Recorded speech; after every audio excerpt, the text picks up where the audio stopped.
Today, I think we have a huge interest around rapid economic transformation. I think it's one of the key topics that a lot of people are talking about. And I think that's what we want to touch on today. How do we rapidly transform the economy? What is our understanding of it? And what is our role as young professionals within that ambit? And more importantly, how do we use this economic transformation to achieve social change? I hope that you all have read the link that we had posted on Facebook. It's part of the keynote that Ntate Joe will deliver. But essentially, we'd like you to listen for about 15 to 20 minutes, and then we'll then open up the floor for questions. Ntate Joe, if you will join me up front, please. You asked me to speak about how we can transform the economic tone and social tinder in the South African polity and in South African society. I'll try to be as brief as possible and reflect more in very generic terms, proceeding from the understanding that people have gone through the presentation we made at APSIP. Mm. That's the one that had been circulated. It was the written form. The written form of the APSIP presentation. It will be more or less along those lines.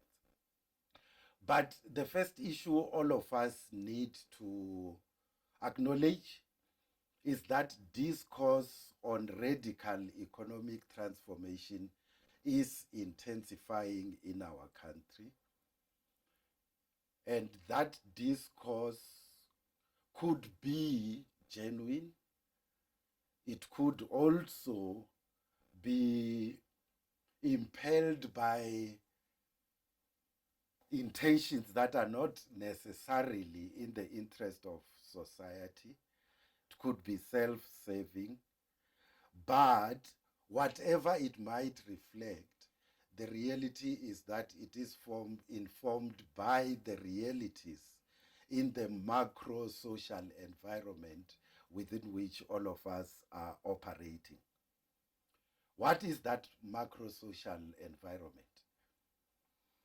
The fundamental issue that we need to acknowledge is that the South African economy is not serving society to the optimal extent.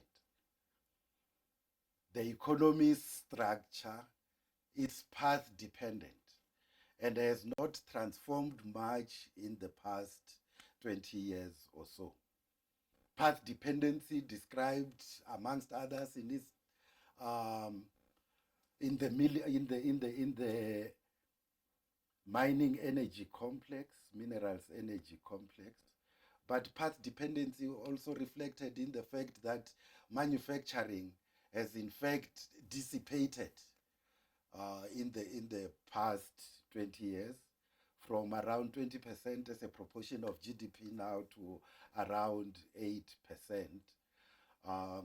Of course, there is the rise of the subsectors within which many of you might be located, the services industry.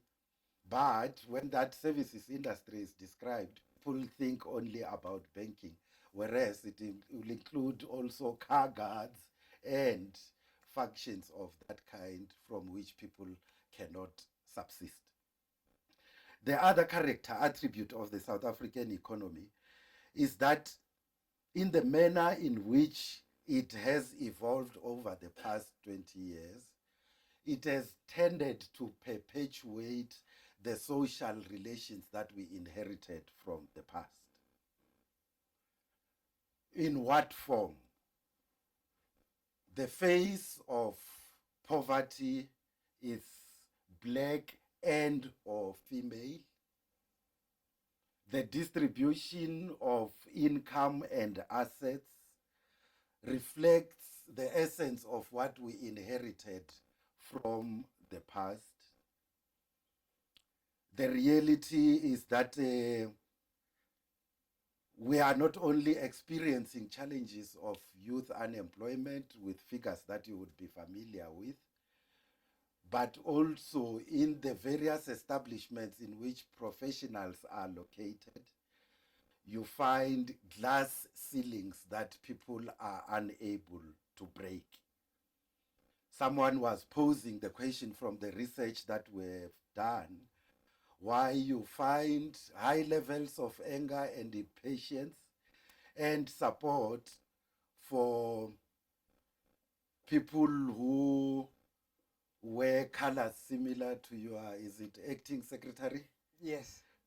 Of, in overalls and so on, amongst young professionals. Why do you find that support? And it's precisely because young professionals are experiencing the glass ceiling, they're experiencing a culture that can, in fact, be antagonizing. So when we talk about radical economic transformation, it derives from these realities. Inequality has not been dented. What is interesting is that inequality between the races, especially between black and white, has been reduced, but inequality amongst blacks and especially Africans has increased.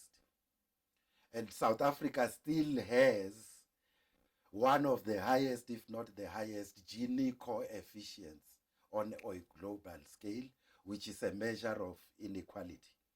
If you are interested in pursuing the discussion about inequality and its implications, there is an interesting book. It's called The Spirit Level by Richard Wilkinson and Kate Pickett. And they demonstrate in that book that inequality is an equal opportunity disease. It impacts on both the rich and the poor. They did research comparing highly unequal societies and those that have got low levels of inequality, UK and US on the one hand, compared to, say, Japan and Sweden on the other, with the latter two being highly equal and the others being unequal. And what they established is not only correlation but causality between inequality and bad macro-social indicators.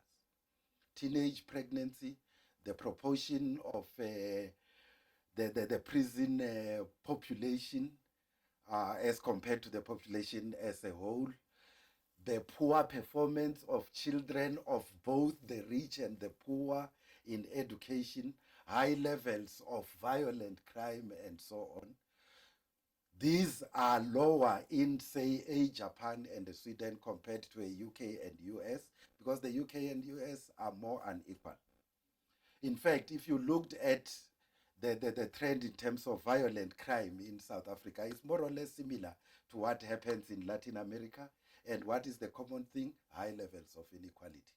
People pose the question, we, the middle strata, will say no, but you cannot say poverty is responsible for the high levels of crime that we experience, especially violent crime. Why, when in Uganda or Tanzania people are poorer, you have low levels of violent crime? The issue is not poverty as such, the issue is inequality. And so one of the major challenges that we need to address in the context of transforming the economy is about reducing inequality.